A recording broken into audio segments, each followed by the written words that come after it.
অনেক দিন ধরেই একটা নীল শাড়ি পরার আমার খুব ইচ্ছা হচ্ছিল। তো এই শাড়িটা দেখার পর রীতিমতো আমি এই শাড়িটার একদম প্রেমে পড়ে যাই। তো এই শাড়িটা বানানোর জন্য আমি এমব্রয়ডারির দোকানেও গিয়েছিলাম যে হুবহু সেম করে ওরা বানিয়ে দিবে, কিন্তু দেখা গেল এরই মধ্যে বাংলাদেশে এটা নকল করে ফেলেছে। তো এটা নকল বের হওয়ার পর আমার মনটা এত খারাপ হয়েছে, কারণ এটা খুবই বিদঘুটে লাগছিল। তো যাই হোক, আমি এই শাড়িটা তখন বানানোর চিন্তা মাথার থেকে ছেড়ে দিয়ে আমি নিজের মতো করে একটু সিমিলার প্যাটার্নের বানানোর ট্রাই করেছি। তো এটা নিয়ে থাকছে আমার আজকের ভিডিও। সো হাই এভরিওয়ান, আসসালামু আলাইকুম, আমি Rafiya and welcome to my channel moments by Rafiya. শুরু করছি এই ফ্যাব্রিক দিয়ে। তা আমি এই ফ্যাব্রিকগুলো অর্ডার করেছিলাম মেবি অক্টোবরের লাস্টে। আমার ইউটিউব চ্যানেল ওপেন করার আগে এগুলো করা, তো তখনও আমি ভিডিওগুলো মেক করিনি। তো পুরো শাড়ি আমি খুব আস্তে আস্তে ধীরে সুস্থে মেক করেছি। তা আমি না এই ফ্যাব্রিকটা যেটা আমি দেখলাম রিকমেন্ডেড যে ভিডিওটা দেখেছেন সেটার মধ্যে ছিল রয়্যাল ব্লু কালার, আর আমি অর্ডার করেছিলাম নেভি ব্লু কালার। তো নেভি ব্লু কালারের সাথে আমি সিমিলার প্যাটার্নের একটা লেসও অর্ডার করে দিয়েছিলাম। তো কাপড় 6 গজ কাপড় আমি একদম কি বলে এটা ওয়েটলেস জর্জেট যেটা অর্ডার করেছি সেটা আমার 600 টাকাই পড়েছে। আর ব্লাউজের জন্য আমি 1.5 গজ কাপড় এনেছিলাম। তো সেই মিলে আমার 750 টাকা কাপড়ে গিয়েছে। আর এই লেসটা আমি কোথা থেকে এনেছি আমার ঠিক খেয়াল নেই, কিন্তু লেসটাও আমি খুব রিজনেবল প্রাইসেই পেয়েছিলাম। এখানে আমি 10 গজ লেস ব্যবহার করেছি, যেটার প্রাইস পড়েছিল 600 টাকা।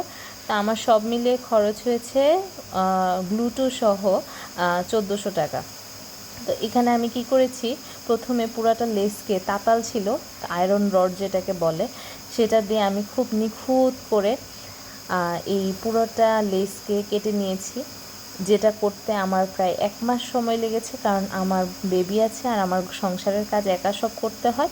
তো এগুলো করতে আমার আস্তে আস্তে করেছি শাড়িটা, আহামরি কিছু না, কিন্তু আবার সহজও ছিল না, খুব হার্ড ছিল এটা করা।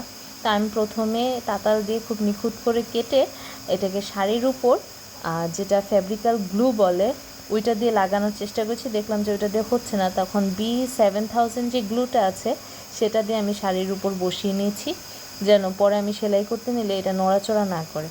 তো এই গ্লু দিয়ে বসানোর কাজটা আমি প্রতিদিন অল্প অল্প অল্প অল্প করে করেছিলাম।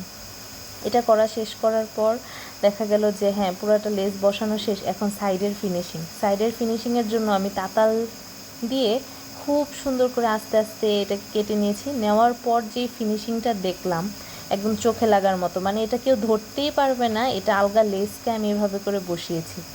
আর লেসের উপর একটা পাতার অংশ ছিল যেটাকে আমি তখন কাটিনি, পরে কাটার জন্য রেখেছিলাম। এই পাতাগুলো কাটতে বিশ্বাস করেন ওই বড় লেসের চেয়েও অনেক পরিশ্রম হয়েছে, কারণ ছোট ছোট পাতা চিপাগুলো কাটতে একদম আমার ঘাম ঝরে গিয়েছে। এগুলো কাটতে আমার প্রায় 3 থেকে 4 দিন সময় লেগেছে। তো প্রতিটা পাতাকে আমি কেটে এখানে শাড়ির উপর একদম মানে আমার মন মতো একটু দূরে দূরে করে বসিয়ে নিচ্ছিলাম। এই জিনিসগুলো আমি কখন করতাম, রাত্রেবেলা যখন আমার বাবুটা ঘুমিয়ে যেত, বাবু আর বাবুর বাবা, তখন আমি আস্তে আস্তে চুপ করে বসে এগুলো করতাম।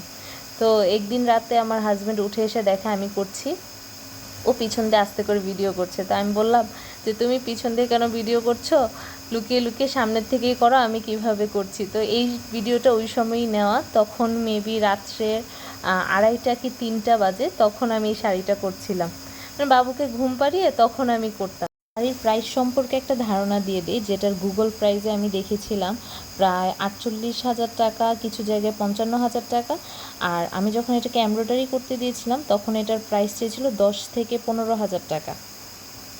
আমি পুরোটা শাড়ি কমপ্লিট করেছি অনলি 1500 টাকার ভিতরে। গামগুলো শুকানোর জন্য আমি পুরোটাকে খাটের মধ্যে বিছিয়ে পুরো একদম ফ্যান জোরে ছেড়ে দিয়েছিলাম যেন এটা দ্রুত শুকিয়ে যায়। ছেড়ে দিয়ে পরে ঘুমিয়ে যেতাম। ঘুম থেকে উঠে সকালবেলা দেখতাম যে হ্যাঁ ওকে, এটা হয়ে গেছে। দেন তাও আমার স্যাটিসফ্যাকশন আসে নাই, যদিও গ্লু দিয়ে লাগানোর পর এটা ম্যাক্সিমামটাই লেগে গিয়েছে, আর দরকার ছিল না সেলাই করার।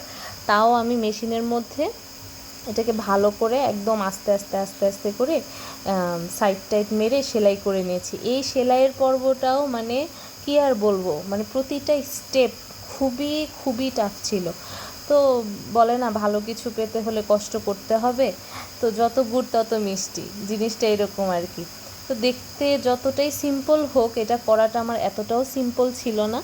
তো শাড়িটা করতে আমার ভালোই পরিশ্রম লেগেছে, তাও আমি খুব খুশি যে হ্যাঁ অবশেষে আমি করতে পেরেছি যেটা আমি চেয়েছিলাম। তো এই তো আমি পুরাটা লেসকে একদম সুন্দর করে শাড়ির সাথে অ্যাটাচ করে নিয়ে এখন হচ্ছে ব্লাউজের পালা। তো ব্লাউজের কাপড় যেটা আমি রেখেছিলাম 1.5 গজ, সেটা নিয়েছি।